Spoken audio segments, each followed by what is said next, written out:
Halo ikan lovers! Saat pertama kali ingin memelihara ikan, apa yang kalian perhatikan?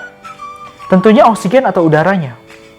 Tapi sudahkah kawan-kawan perhatikan tentang amonianya? Saya Fardi dari Kupas Kolam. Ngobrol yuk!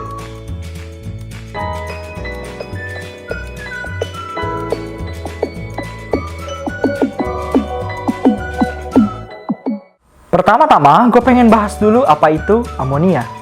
Jadi amonia itu adalah senyawa kimia yang terdiri dari satu atom nitrogen dan 3 atom hidrogen.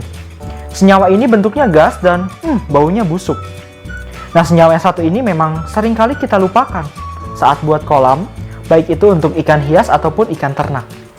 Pertama-tama, kalian pasti siapin dulu pompanya nih. Itu betul. Gunanya biar oksigen atau udara bisa masuk di air. Ikan memang sangat butuh oksigen untuk bernafas lewat insangnya. Tapi di sisi lain, ada senyawa yang kawan-kawan tidak boleh lupakan. Itu adalah amonia. Amonia ini kebalikan dari oksigen. Kalau oksigen bisa bikin ikan kita hidup, amonia malah justru bisa bikin ikan kita mati. Loh, kok bisa?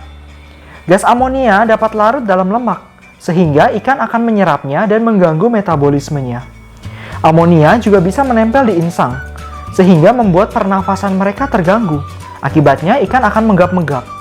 Dalam kadar yang rendah, tapi terus-menerus menumpuk, ikan akan terganggu pertumbuhannya karena ikan tersebut tidak dapat mengekstrak energi dari makanan secara efisien. Ikan bisa jadi kehilangan nafsu makan. Ini penting, karena kita mau ikan kita cepat tumbuh, bukan? Ikan bisa menjadi hiperaktif. Nah, gimana kalau kadar amonianya tinggi?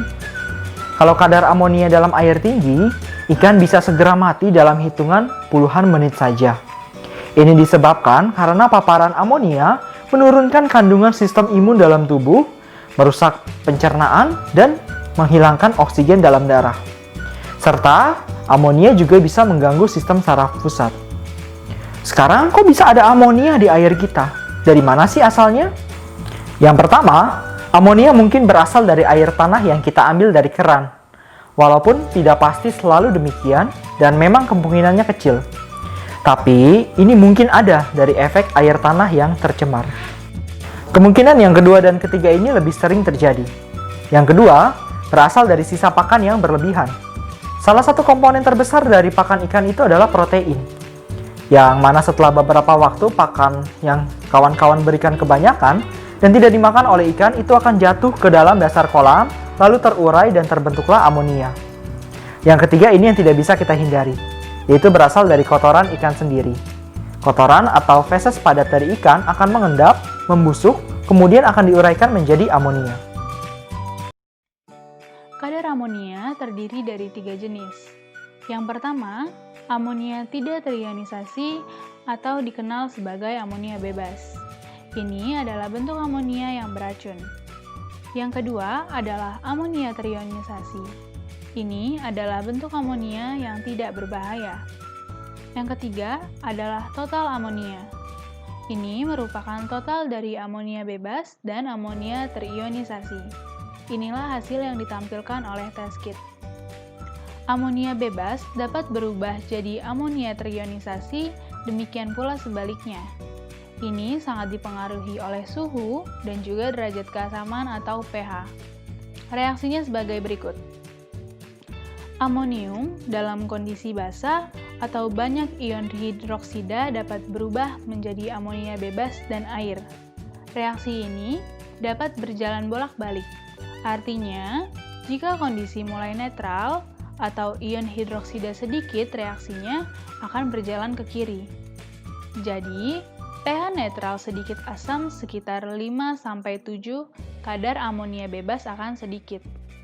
Sedangkan, jika pH basah atau di angka 8-14, amonia bebas akan banyak seperti tabel berikut ini. Kenaikan 1 poin pH dapat menaikkan kadar amonia bebas sebanyak 10 kali lipat. Demikian pula dengan suhu. Semakin tinggi suhu, semakin tinggi juga kadar amonia bebasnya. Berikut gue pengen tampilin ke kalian tabel pengalih hubungan antara suhu dan pH dengan kadar amonia bebas. Misalnya, kadar tan atau total amonia nitrogen yang didapat dari test kit adalah 2 ppm.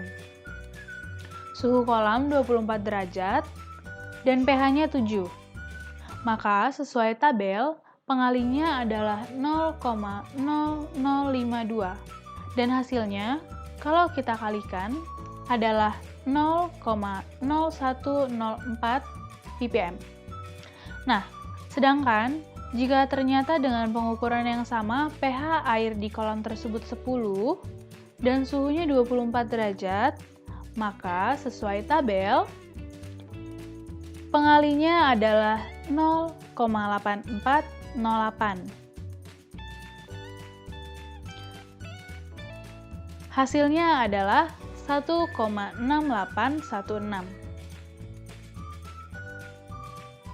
Berapa sih konsentrasi amonia bebas yang berbahaya? Hanya dengan kandungan 0,0001% atau sekitar 1 mg per liter yang kita kenal sebagai ppm itu sudah berbahaya. Batas amonia bebas pada jangka pendek atau hitungan jam ada di rentang 0,6 sampai 2 ppm. Sedangkan batas amonia jangka panjang atau hitungannya beberapa hari itu bisa ada di angka 0,1 sampai 0,3 ppm. Walaupun demikian, masing-masing ikan punya perbedaan dari batas toleransi mereka sendiri. Ikan nila misalnya yang sering kita ternak masih mentoleransi batas 2 ppm. Sedangkan ikan salmon yang ada di lautan, dia hanya bisa toleransi 0,2 ppm. Bahkan kalau sobat kolam mau pelihara ikan koi, itu tidak boleh ada sama sekali atau harus 0 ppm. Bagaimana jika ada amonia di kolam kawan-kawan? Kita lihat simulasinya berikut ini yuk. Ini adalah video di mana konsentrasi amonia pada air 0 ppm. Kita bisa melihat ikannya tenang, damai. Kita lihat dari mulut ikannya normal ya. Dia mengambil oksigen di insangnya juga normal. Ikannya tidak terlihat stres dan masih nafsu makan. Jadi tidak ada masalah apapun di konsentrasi amonia 0 pada air di video ini. Ini adalah video di mana konsentrasi amonia pada air kolam adalah 0,5 ppm. Kita bisa lihat ikan mulai kaget, ikan mulai stres, dan kita bisa melihat mulutnya itu magap-magapnya sering sekali. Dia seperti kekurangan oksigen. Dan setelah beberapa waktu, ikan akan berkumpul ke tempat yang banyak oksigennya atau dekat dengan pompa. Ikan nampaknya mulai susah untuk bernafas di sini. Ini adalah video di mana konsentrasi amonia pada air kolam kita masih 1,5 ppm, tapi pH-nya sudah saya naikkan secara drastis menjadi 12. Di pH segini, hampir seluruh amonia sudah berubah menjadi amonia bebas. Kita bisa melihat ciri yang paling ketara adalah air kolamnya berubah menjadi butek keputihan. Di video kali ini ikan sudah tidak bisa lagi melihat. Kita saksikan di video ini ikan sudah panik sekali. Ikan hampir tidak bisa bernafas. Ikan sudah tidak bisa lagi mencari temannya di mana. Kita bisa lihat beberapa kali dia tabrakan. Ikannya berenang terbalik. Tingginya konsentrasi amonia pada pH ini membuat ikan tidak bisa lagi bergerak dengan tenang. Bahkan mereka sering bertuburkan dengan teman-temannya. Kita juga melihat bahwa mereka sudah tidak lagi mengetahui apa yang sedang mereka lakukan. Pada konsentrasi amonia segini, ikan tersebut mati dalam waktu 20 menit saja. Gerakan ikannya sudah tidak normal, mereka berputar-putar, berenang terbalik, mendekati sudut-sudut kolam, lompat ke permukaan. Jadi buat kalian para ikan lovers yang mau memelihara ikan, entah itu untuk ternak ataupun untuk hobi, jangan lupa ya, cek dulu kadar amonia di kolam kalian secara bertahap. Bagaimana cara mengetahuinya? Apakah di kolam kita ada amonianya atau tidak? Satu-satunya cara adalah dengan menggunakan test kit. Sobat Kupas Kolam bisa mendapatkan test kitnya di link pembelian di bawah ini. Cara penggunaan test kit dan bagaimana kita bisa menurunkan amonia di kolam kita akan upload di video-video berikutnya. Jadi stay tune terus dengan cara klik tombol subscribe di bawah ini dan nyalakan lonceng notifikasinya. Like video ini jika suka dan dislike jika tidak suka. Jangan lupa berikan komentarnya. Saya Fardi dari Kupas Kolam. Ngobrol yuk!